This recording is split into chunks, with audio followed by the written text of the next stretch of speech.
Good evening. Before we begin, I would like to acknowledge that we meet and we learn from each other tonight on country. I'm coming to you from Gadigal land, where I live, work and write, and I pay my sincere respects to elders past, present and emerging, and I extend that respect to any Aboriginal and Torres Strait Islander peoples who are with us here tonight. Good evening and welcome. My name is Rachel Franks. I'm the Coordinator of Scholarship at the State Library of New South Wales, and it is terrific to have your company tonight for another episode of History Matters, which is a collaboration between the Library, the Professional Historians Association of New South Wales and the ACT, and Oral History New South Wales. Tonight, we're talking all about commissioned histories, and just a couple of technical things for this evening's presentation. We did have a few sound issues in the green room when we were chatting to our speakers. So if you are not using headphones at home or at work or wherever you are, you might want to turn the volume up on your machine just so that you can hear everybody. But we're getting good volume from some of our speakers. So if you're wearing headphones, I don't want anyone to be startled when someone comes in at normal volume. As always, please use the chat feature at the bottom of your screen in Zoom to ask any of our panellists this evening your questions about history and any of the discussion that happens this evening. I'm now going to hand over to your host. Pauline Curby is with you tonight. She is, of course, a very experienced professional historian herself and has been doing award-winning commissioned histories since the early 1990s. Thanks so much, Pauline. Thank you, Rachel. I hope you can all hear me. Welcome to this session of commissioned histories for History Matters. I'd like to introduce our first speakers from Melbourne, Katherine, Sheedy and Sarah Rood. And I believe, Katherine, you're going to speak first. Actually, Pauline, sorry, it's me that's going to speak first. Welcome, Sarah. Thank you very much. Well, thank you so much for having us this evening. I would really like to start by acknowledging that we gather this evening on Aboriginal land. I have the pleasure of living and working on the lands of the Boomerang people of the Kulin Nation, and I would like to acknowledge their custodianship of land and sea and pay my respects to their elders past and present. I would also like to extend that acknowledgement and respect to all Aboriginal people who are here with us this evening. We really have much to learn from the traditional custodians of this land on so many levels. One area in particular is in the craft of story gathering and sharing. This is where culture and identity and meaning really sit. And this is how community is built and sustained. And as historians, we experience this daily. We are gifted with the stories of communities and we hold them gently as we gather detail and piece together narratives so that we can communicate the past. This is really a rather poetic way of referring to our work as professional consulting historians, and much of the work that we've done over the past 15 years has been what we would call commissioned histories. So as professional consulting historians, we research and communicate history, and I have the privilege to be part of Way Back When Consulting Historians. We're a team of 4, and as I said, we've been working in the field for over 15 years. Tonight, even though we've done dozens and dozens of commissioned histories, what we are actually going to do is we've pulled out 3 of them to explore some of the tensions and challenges that we negotiate as professional consulting historians when we're dealing with those stories of the past. And using these 3 examples of projects we've undertaken, we will explore 3 particularly stellar challenges that we have faced and that we continue to face as historians. So just quickly as an overview, we're going to talk about taking a stand, particularly when it could result in conflict with a commissioning agent. So the person or the people who have asked us and commissioned us to engage in the history. The challenges that we face when we're engaging with communities.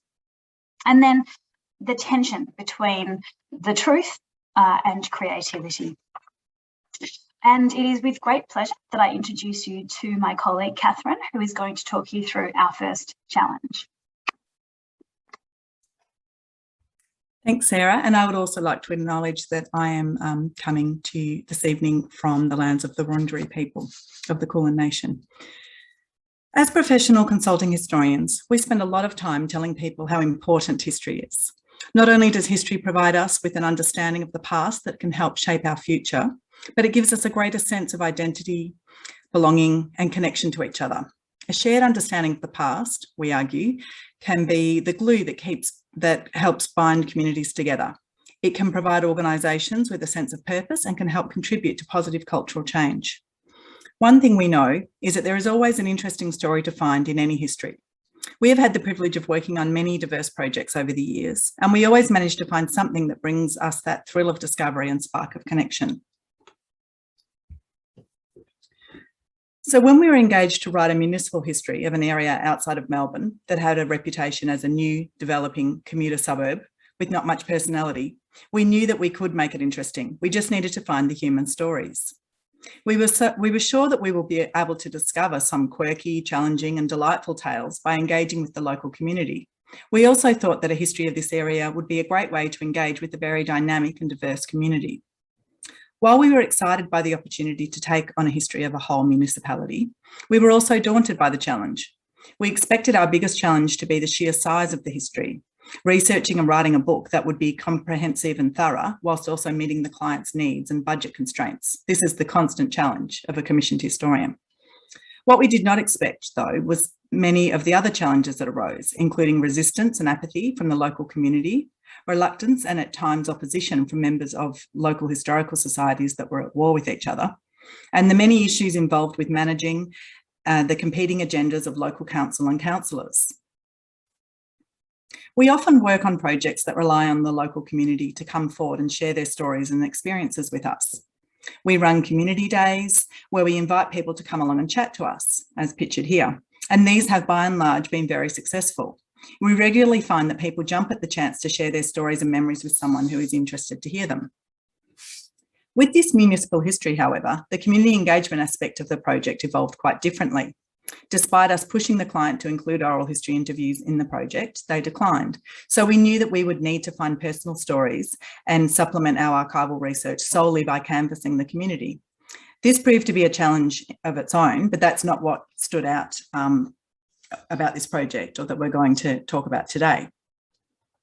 One of the biggest hurdles we overcame, and one that we are most proud of with this project, was pushing to include as much First Nations history and perspectives as we could. As the book was pitched originally as a 150-year history, we knew that we had a bit of work to do to explain to the steering committee that the land was actually many tens of thousands of years older than that. We pushed to include not just a token short first chapter in the book on Indigenous history, but for consultation with the traditional custodians and the local Aboriginal community, for 2 sizable chapters, and for Indigenous perspectives to be woven throughout the book. Once we had drafted one of these chapters, which went in depth into the impacts of colonisation, we again had to deal with reluctance from some stakeholders who felt that what we had written was a bit of a downer and too dark and depressing. Could we just remove some of it or make it not so bleak, we were asked. As historians who are deeply passionate about what we do, it can be very demoralising to come across people who don't share the same respect for all history or who see the great value in it that we do. We have experienced this with other clients too, who are looking to celebrate the history of their organisation and are therefore reluctant to include aspects of that history that aren't so flattering or easy to engage with. It is very tricky to walk that line between delivering what our clients want and what they have hired us to do, but also keeping our own integrity as professional historians with a duty to tell the truth about the past and not shy away from the parts of it that are difficult.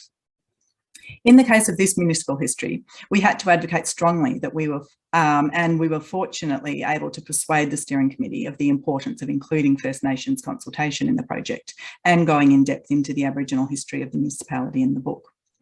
In many ways, while this was a challenging project, we felt that we were able to overcome lots of the obstacles and produce a great piece of local history that will be valuable for historians and researchers, we hope, for years to come.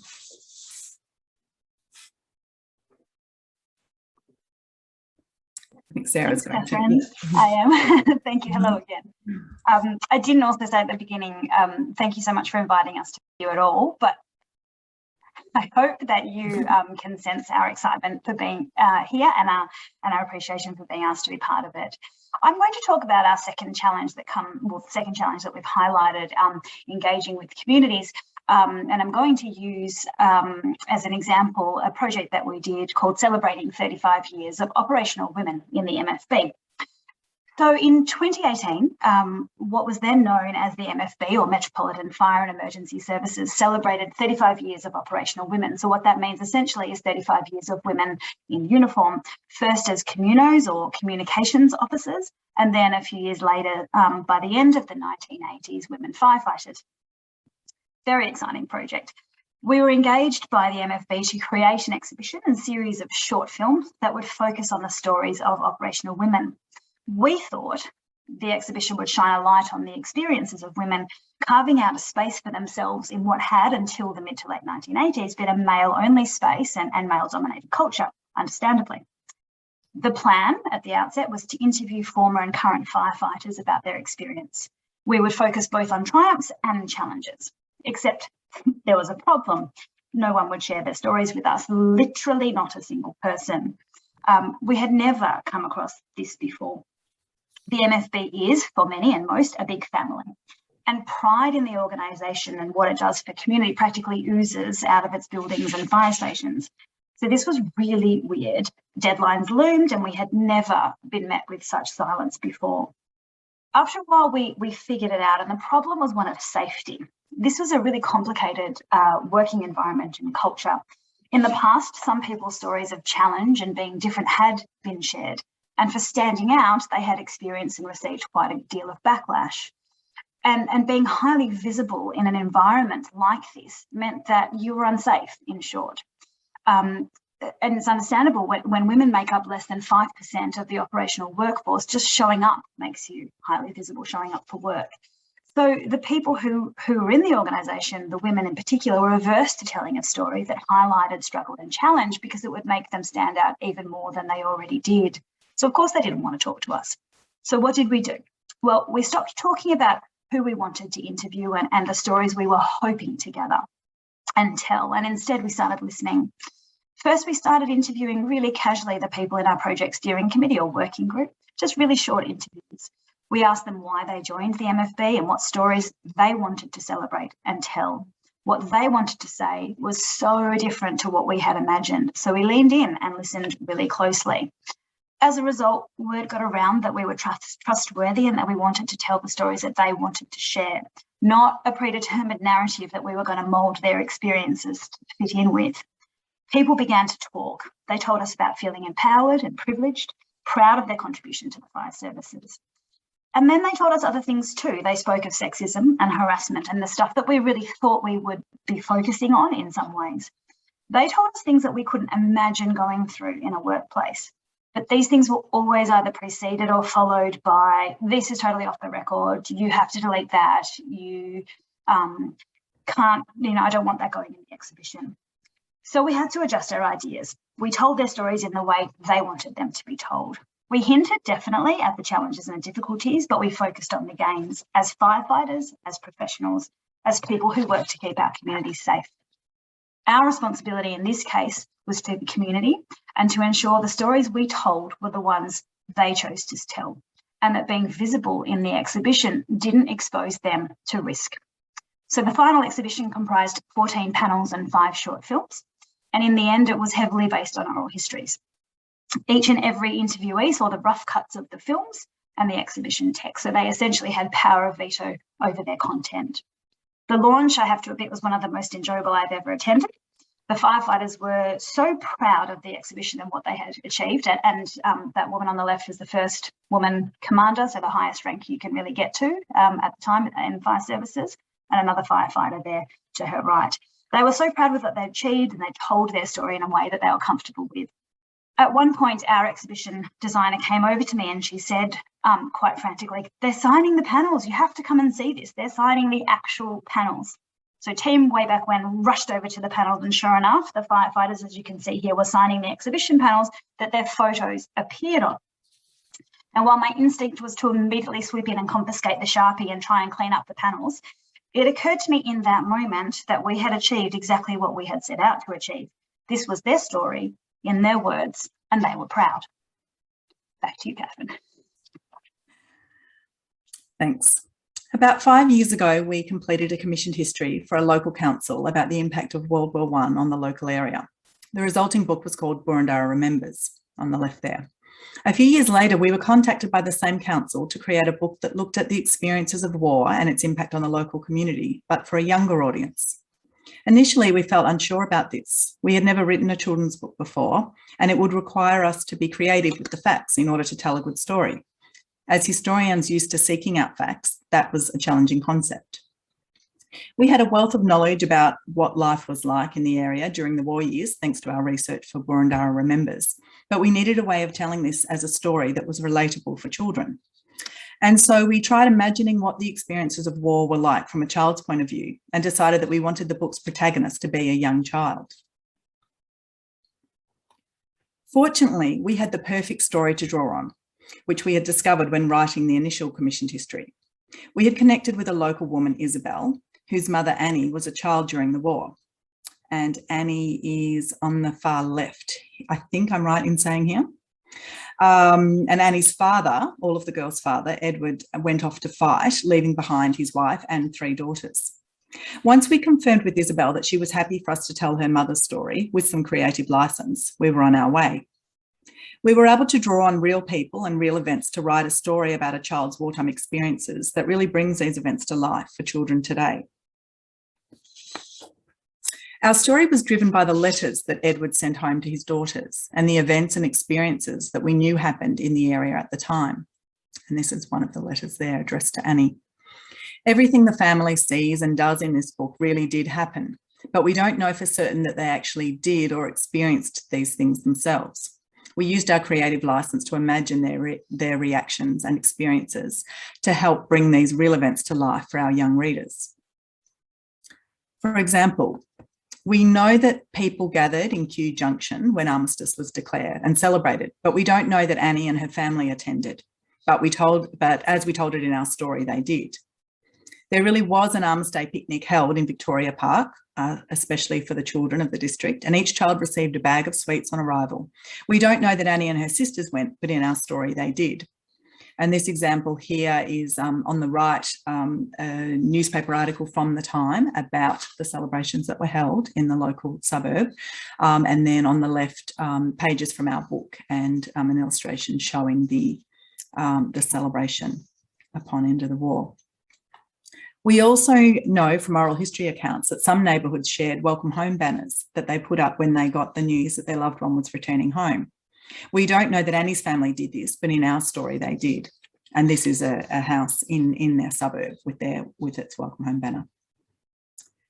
And finally, we don't know that the family went to the opening of the Kew War Memorial, but Edward's name is listed, and it was nice to imagine the family attending the opening alongside so many other local residents and seeing his name listed there. And again, you can see here on the left an actual picture of the War Memorial where we found Edward Slade's name, and on the right, the illustration from the book. Despite our initial misgivings, the project came together with relative ease. Being able to draw on archival material and base the narrative around real events and real stories made us feel a lot more comfortable with the challenge of writing a historical fiction. We were fortunate to work with a talented artist who created the beautiful illustrations in the book, as well as a clever graphic designer who brought the text and images together so seamlessly. Our aim for this history was to offer children a deeper understanding of the war that goes beyond the two-dimensional Anzac legend and instead examines the impacts and experiences of war that affected children across the country. We feel that we were able to achieve this. We're really proud of this book, and we're also encouraged by the potential it offers as a model for other history projects. Over to you, Sarah. Thanks, Katherine.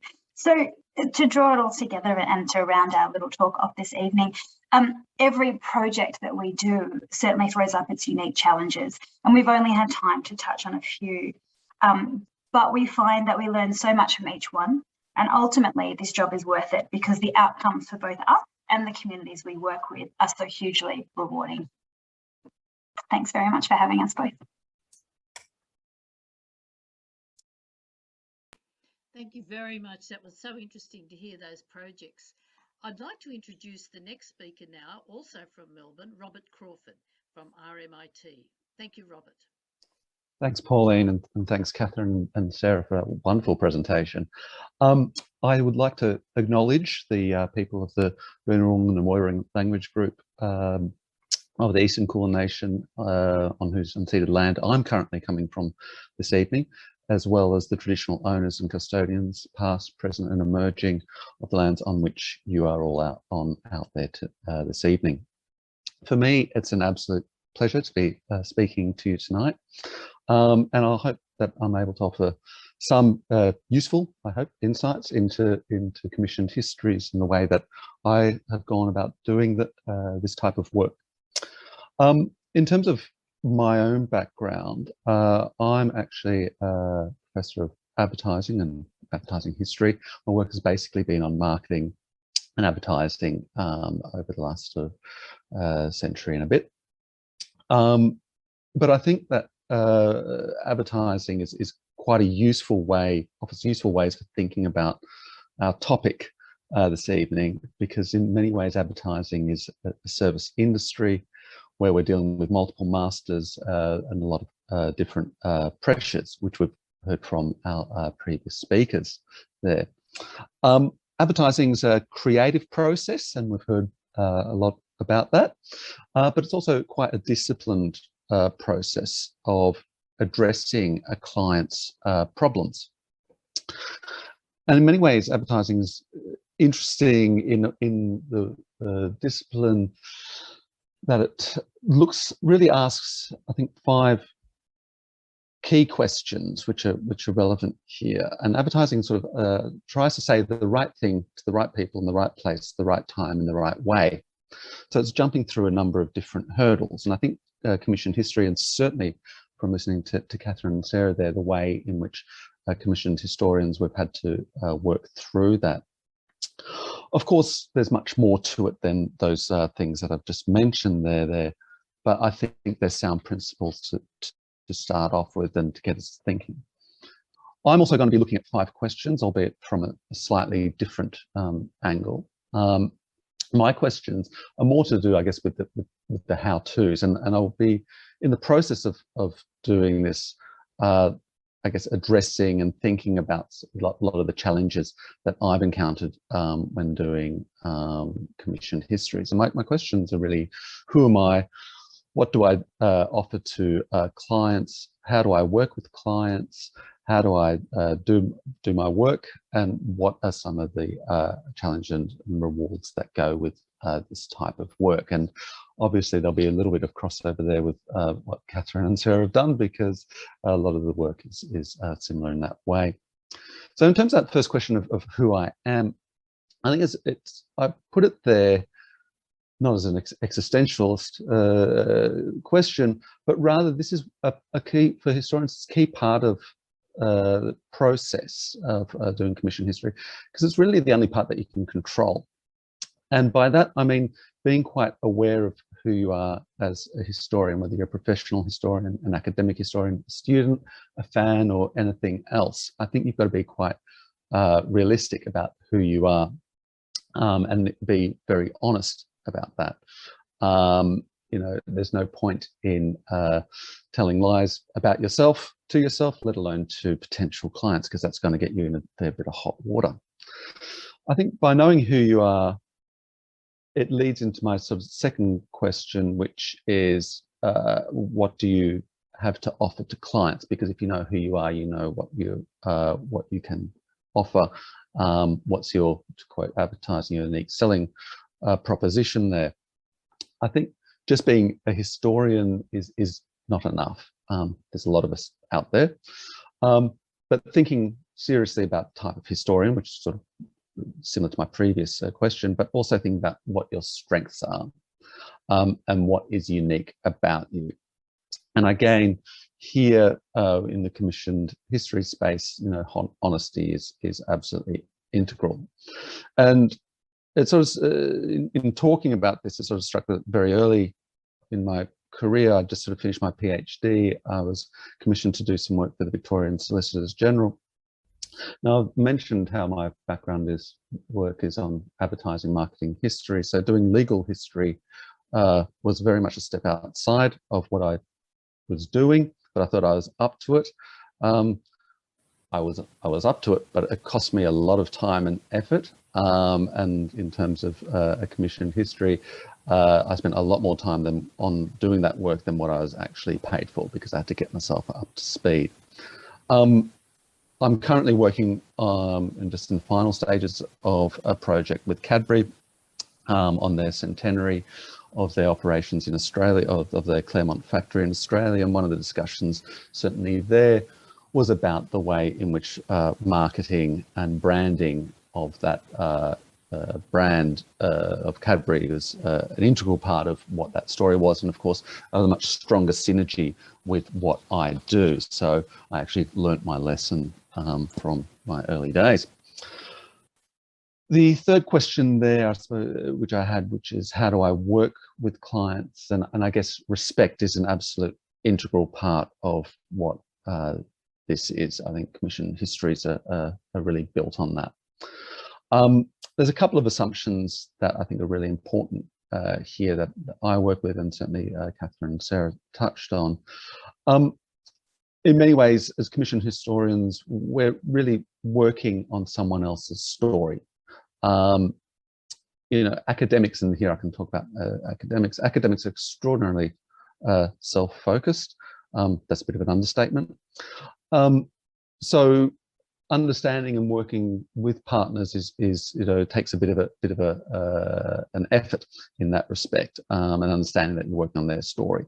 So in terms of branding, and coming back to Cadbury, for example, this is firms spend a long time building up their brands, very protective of their brands, and so collaborating with them, understanding that you are telling their story is integral to what I've been doing there. Equally, I'm working on the Griffiths Tea brand, which over the last sort of few decades has been a family brand and linked with Oasis Coffee. So again, we're dealing here with family stories as much as the stories of the business. Both of these points, I suppose, come into that second sort of assumption, which is this is a collaboration, and I find that one has to be, you know, really clear from the very outset that what the expectations are, but also that your interests need to align. I think as doing a project on a topic that you're not that interested in, just doing it for the money, as it were, is probably not a good way of doing it. I think that having a passion for it makes it a much more fun job, but B, you also do a much better job. And as a collaboration, I think, you know, regular updates with your client is integral, and as we sort of heard there from Sarah and Katherine before, that the way in which speaking to clients is going along, warning of issues that are potentially there, discussing them and working out solutions to those issues that are potentially popping up. So in terms of the process itself, how do I do the work? Well, I mean, most of it's pretty standard. Each project is of course different, and you know, depends on the outputs that you'd like.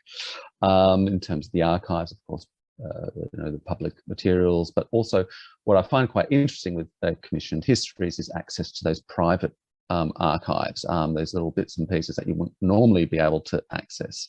So for example, with Cadbury, it's been an absolute delight. They've actually got quite a large archive of materials. So going through the minutes and all the letters going back and forth between Australia and the UK has been an absolute privilege in that way. But oral history, and again, this has already been mentioned, but oral history, I think, is integral to these projects. For the Cadbury project, the oral history takes up quite a significant proportion. And for me, it wasn't just about talking to past and current staff, but also to consumers who I felt were integral to creating that brand. I didn't have any problems at all getting people to talk about chocolate, which is, I think, not a surprise. In terms of the Griffiths and Oasis project, oral history is also integral because there's just nothing there. So for the last, for a good swathe of the period. So we're really dependent on the interviews to capture those stories that are not really documented. And I think oral history is also an integral part of this process because it's also an opportunity to give back and to create something and to create new historical records outside of the final output. And so I think it's absolutely vital in that way. So I suppose the last point that I want to just touch on before finishing up is looking at the outputs and the ways, the challenges and the rewards. And I think that I've sort of hinted at a few of these as I've been going along. In terms of the challenges, that notion of collaboration and just being mindful that you are working on someone else's story is an ongoing issue, particularly for an academic who often gets used to doing their own stuff. Expectations as well, which is sort of part of that, that challenge of ensuring that you meet your clients' expectations and remain with them. And the last part, I suppose, one of the last challenges, which is, of course, the end result, where some of your work may well be ignored because, as was mentioned by our previous speakers, whether it's too challenging, too difficult, or just inconsistent with that. And again, this sort of comes back to this notion that you are telling someone else's story. The rewards, pretty straightforward. I think a good job's a great job. There's unintended results, so that capacity to contribute to different projects. So with Cadbury, the work that I've been doing has played a role in their for their marketing and their packaging, which will be sort of all coming through next year. So it's been quite exciting to sort of see the work that you're doing sort of translated into different ways, but also the way in which you're able to, I think, provide new insights into something that's perhaps beyond the brief that that you were given at the beginning of the project, and I think that's quite a reward. So, in conclusion, in terms of commissioning history, I suppose the key words that come to mind for me are honesty, trust, and collaboration. And in saying those, I think that I have certainly deviated from talking about advertising in that way because they're often not keywords in advertising. But I think that, but they're nevertheless absolutely integral to what we're talking about there. So I think I'll leave it there. Thank you.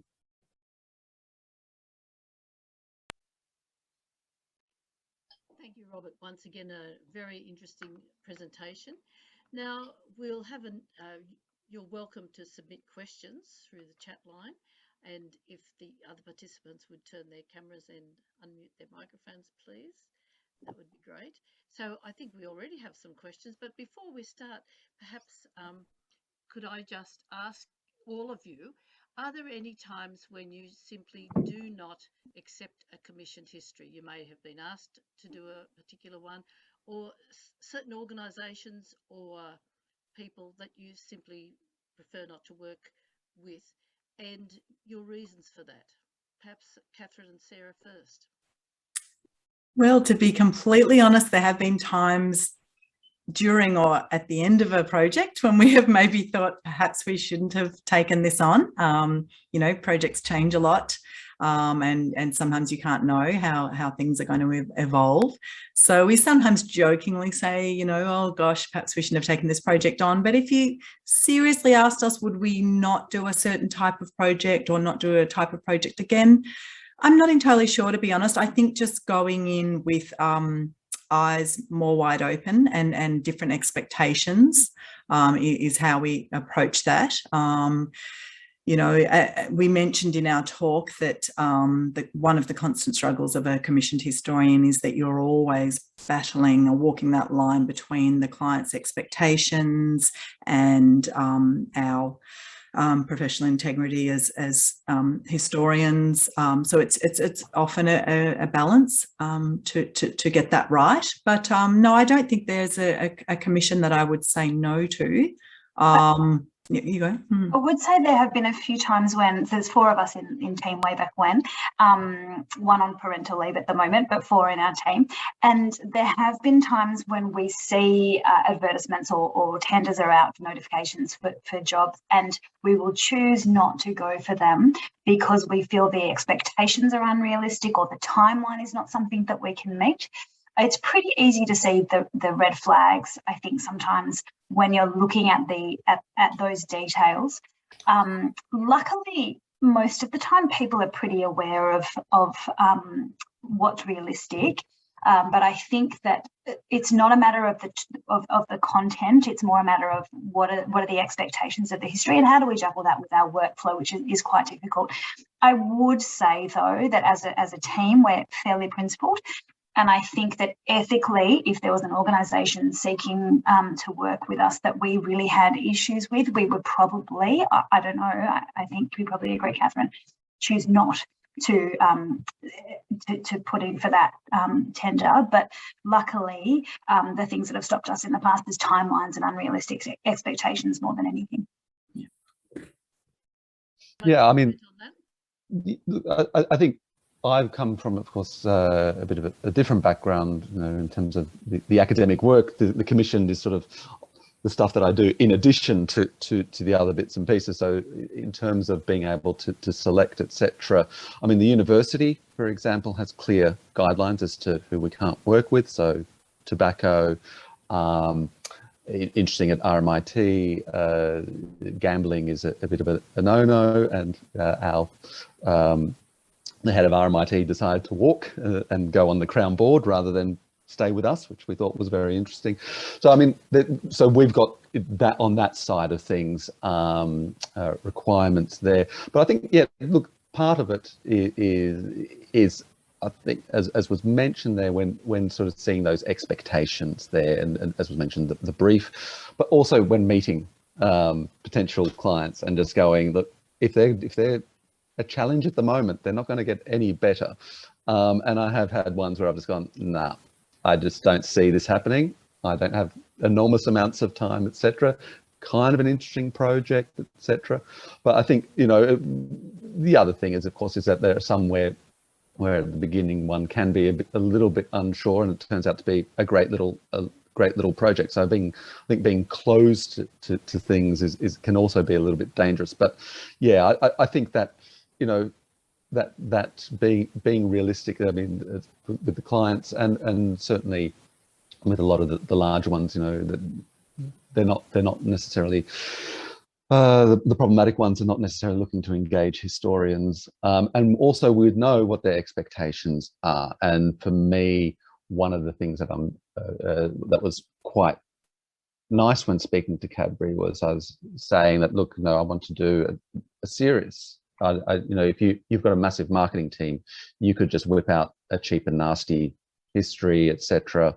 You know, there's no point in employing me to do that. But they sort of said no, that they wanted something proper, you know, that reflected who they were. So it was quite nice to have that conversation at the very outset, rather than to go along and then have the marketing team saying, can you just do this and this and this and drop that?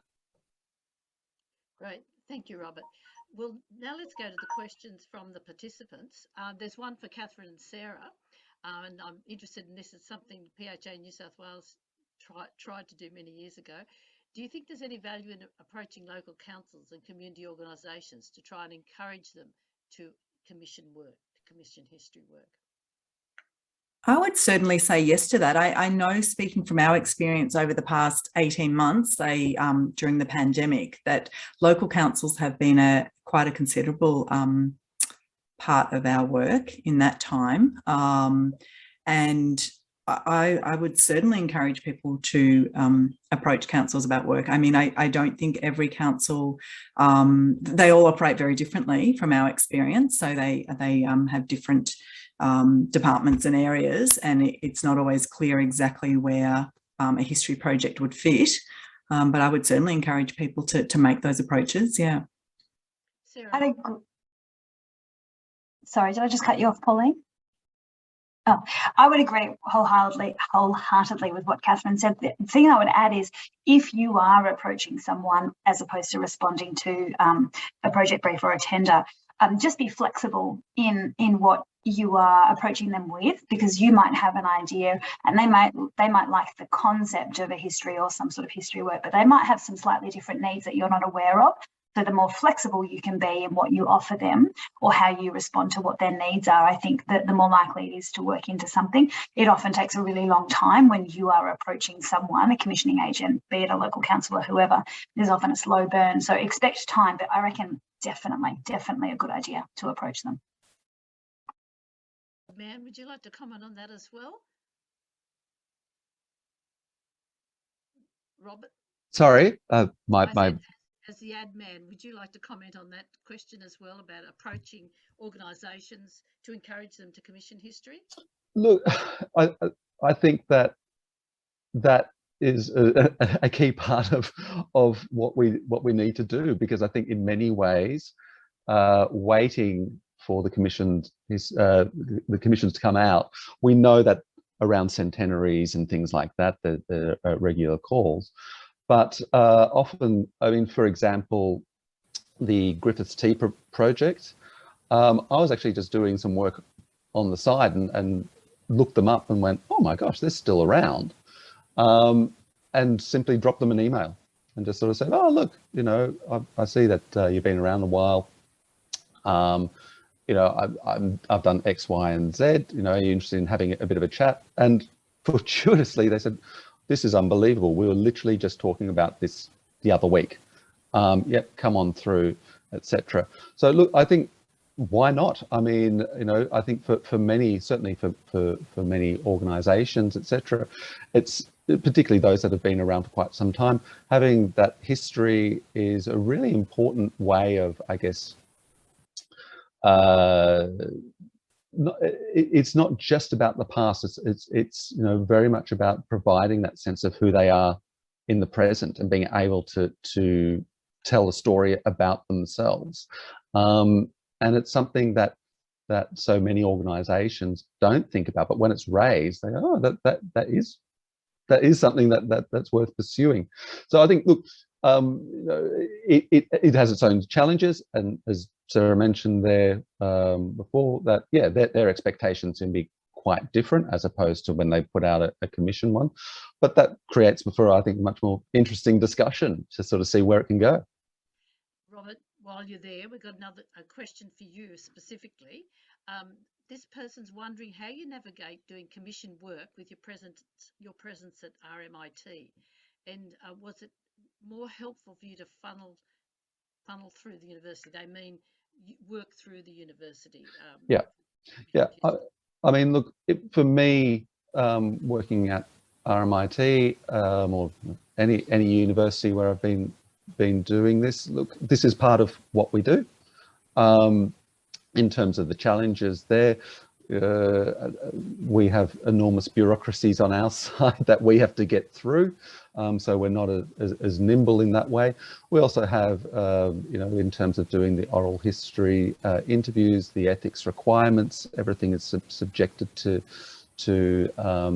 the academic requirements of any other project. So it doesn't really change things, but from, I suppose, the client's point of view, knowing and understanding that we have to go through that slower process and being quite upfront at the outset that this is what we're dealing with. You know, not trying to sort of say, yeah, RMIT can just do this overnight.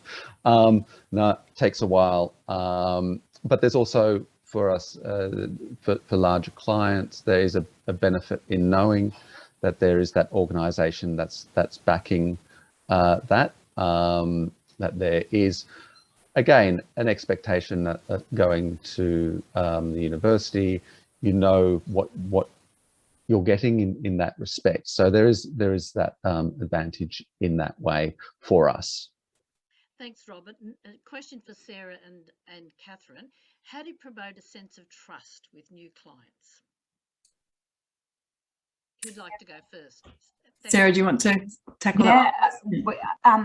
It's a really great question, because without trust and respect and some of the things that Robert mentioned as well in his questions, you don't have anything. These are not our stories, they're other people's stories. And I think that, how do you promote a sense of trust with new clients? Or if you think about how do you learn to trust someone in your life, it's about, do they listen to you? Do they earn your trust? Do you feel safe with them? So those questions sort of guide, or those principles guide how we hold ourselves professionally. So it's about preparation. It's about understanding key issues before being told what they are. So having done enough sort of preparation to earn that trust, listening is really the critical part of it. And I can see in the questions there was another question about shaping the form of a history and how do you know what to suggest. That's about listening too. If you are talking to a client or a potential client about what they want, you need to be listening really carefully, and if you can show them that you're listening, really listening and taking on board what they want and what they need and what they're saying to you, they will start to trust you.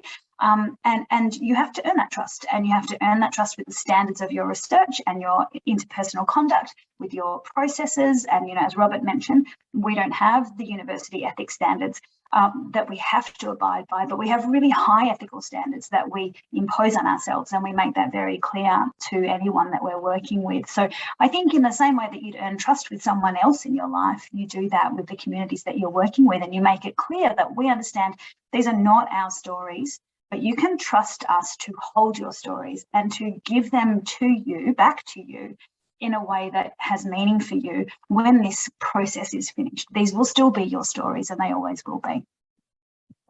Absolutely. And I would just add to that. Oh, sorry, Pauline. No, that's right. I just see if you want to.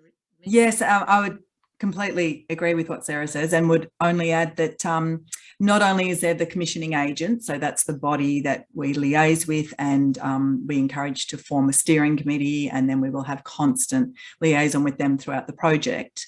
Then there's the actual members of the community whose story it is, who are linked to the commissioning agent, but are often a lot more extensive, and it's equally as important to gain their trust.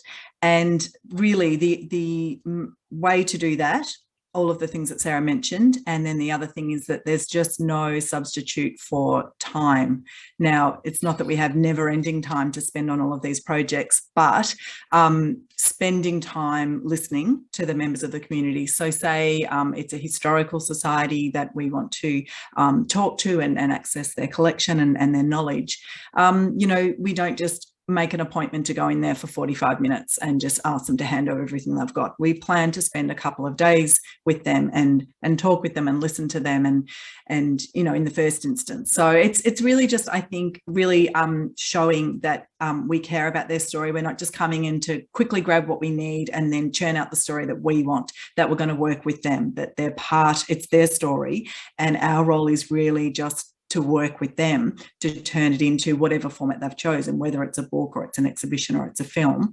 Yeah, so it's really just, spending that time and working with them. Great, thank you. Here's a question. We've sort of come across this a little bit before, but have you ever walked away from a job? In other words, you've started it, have you ever just thought, no, I've got to get out of this one? I feel like we kind of touched on this before at the start. Just to repeat the question, because some people are having trouble hearing, the question was, have you ever walked away from a job in progress? I'd have to say no. Not once it started, but I think as Sarah mentioned, in establishing parameters at that stage, certainly yes. Yeah. If the expectations are too high, then yeah, we have definitely walked away from projects before starting. Robert, have you? Look, it's the same thing. Like, you know, not once you've started it, it's a proper commitment, and as I say, that goes back to that trust. It's an honesty, etc. But yeah, in those initial ones, yeah, there's been a few times where I've gone, oh yeah, no, this has got problems written all over it. Thank you, but maybe have a chat to.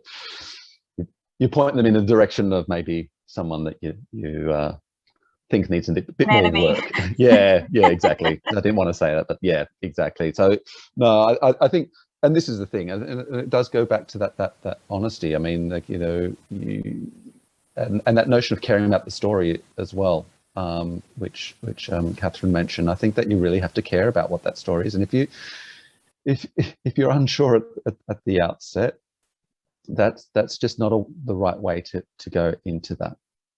Right. We've got a couple of practical questions on oral history. For example, what do you negotiate lodging the oral history with a public institution prior to the interviews, or do you do it after the project? What happens to those oral history interviews? And someone would like to specifically know, Robert, about the Cadbury oral history records. Where are they? Where have you lodged them anywhere? Yeah, look, so there's sort of a few questions there in terms of the process there with those, as I mentioned, went through the ethical, the ethics clearances, etc., which also has all of these things there in advance. The interviews on that I had done for the Cadbury project, they are going to be donated back to Cadbury, who commissioned the project. As I sort of mentioned, they've got an archive there, which sort of in more recent periods there's less material, so this is a way of giving back to them. They had commissioned the story, and therefore those interviews belong with them. Thanks. Katherine and Sarah, do you lodge interviews with the public institution? It's a really big question. It's something that we've sort of grappled with, might be the right term, for 10 or 15 years, trying to establish a really clear process. I mean, certainly we undertake a lot of standalone oral history projects, so they're not interviews that are done as part of a commissioned history. So the purpose is to conduct the oral histories and to create a collection. And in that case, we have some pretty clear procedures around what is handed over to the client and how accessible it is and what format it's in. As to whether they are lodged with a wider collection, a state or a national collection, that isn't certainly always the case. Not all of our clients have sort of been prepared to take that extra step. We've encouraged them to, but a lot of them, I think, feel that the records belong with them and they remain with them, and they haven't been shared any more widely than that. Right, thank you. There's a question about copyright. Perhaps you'd all like to answer that. Have you had any issues concerning copyright in your commissioned histories? I'm not sure if that's meaning in terms of content collected or the sorry, I can't see that question. I would imagine the finished product. It's something that we always, again, outside of the university context, we always talk about this and focus on this in our, either if it's a letter of engagement or our contract. Intellectual property and copyright are sort of two similar but very different things. And for us, really what it's about is intellectual property. We are essentially jobbing historians, and we're being paid by a commissioning agent to produce something. So the fact that they have ownership of the material we produce, if it's an exhibition or a book, that's okay. That's something that we know we're doing, that's kind of what's happening. However, what we tend to request is that if it's going to be reproduced, republished or sort of reworked in a format that is different to what we wrote it for, that could they let us know? Could we have an opportunity to be involved in that? Not necessarily a decision to do that. For example, a while ago, no, I won't mention the client or anything, but we worked on a book, it was published, and then several years later, the client came back to us and said, we've reworked your work and another author has added some bits. We're happy to acknowledge both of you. Is that how you want to proceed? We looked at what had been written ethically. We weren't comfortable with it, and we said, you know what, we don't really want to be part of this, so we removed our name from it. So that's an example of where they were, I think, doing the right thing by us. They hadn't altered our work, they just added something to it that we weren't comfortable with, sort of bookended it. So we said, look, we don't really want to be a part of that. So I think it's an acknowledgement that the ownership is with the commissioning agent, but there's an intellectual property issue that's of more concern to us. I don't know if you agree. Yeah. We certainly address intellectual property and copyright in the contracts that we prepare for each job. And they do differ depending on the client and perhaps what their specifics are. But as Sarah said, that's an important part of the jobs that we do, and just making sure that it's clearly understood where that rests and who has the right to use the work after it's the initial publication or presentation. Right. Robert, did you want to comment on that? And look, and we're in exactly the same boat as well, with all the things that were mentioned there. We, in effect, we've got the university lawyers go through, and the client's lawyers all go through, and it's quite an ordeal. But we also say quite clearly that we would like to do academic publications that come out of the work. The client gets to look over them as well, so so we're able to sort of get that little bit extra. But everything that was just mentioned there, it's the same story. Right, we've got quite a few other questions, but we're not going to get through them all. There's one here. It's about working with clients who haven't commissioned histories before. How have you trained them and helped shape their projects? Yeah, it's a big part of our role. Absolutely. Most of the jobs we work on, the client has never done a commission to history before. So we always say to them, well, that's why we're here, because we do this and do it regularly. So that's what we can help you with. And best case scenario, they're open to that and they're willing to listen to what we have to bring in terms of the process and the scope and the parameters.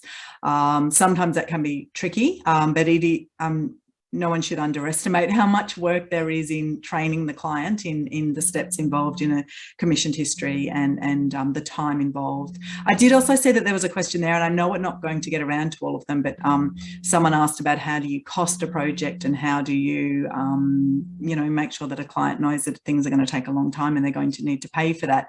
I'm not sure. The History Matters is co-hosted by Professional Historians Association of New South Wales, and if people are eligible to become members of their state PHA, Professional Historians Association, we'd really encourage them to do that, because the PHA can help with a lot of that stuff, with contracts, model contracts that you can use to shape for particular jobs, with a scale of fees that can help you to cost projects. So hopefully a lot of people out there are members, but if you're not and you're eligible, then we would definitely encourage people to join.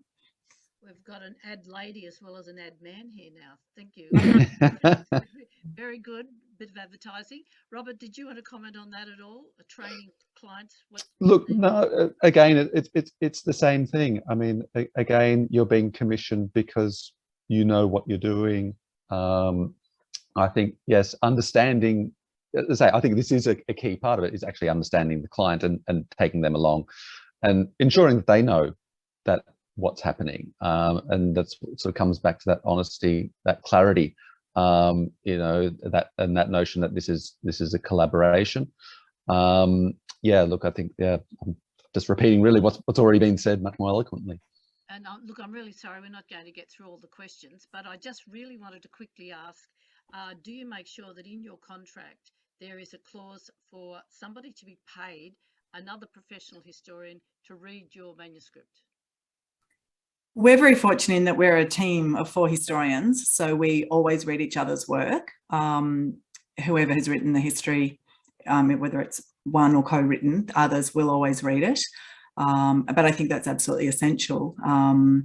We also edit other people's works, particularly other professional historians' works, which is a fantastic thing to be able to do. But I do think that is something that people should, if you work by yourself, if you're a solo historian, then I think having someone else read it is very essential. And that they're paid to do it as well, because I think that's something that's really important. Look, I'm really sorry for the people whose questions we didn't get to, but the time has come now, and I'd like to thank all our presenters, Robert, Sarah and Katherine. It's been really interesting to hear you speak. As an old veteran of many commissioned histories, I'm finding it very interesting.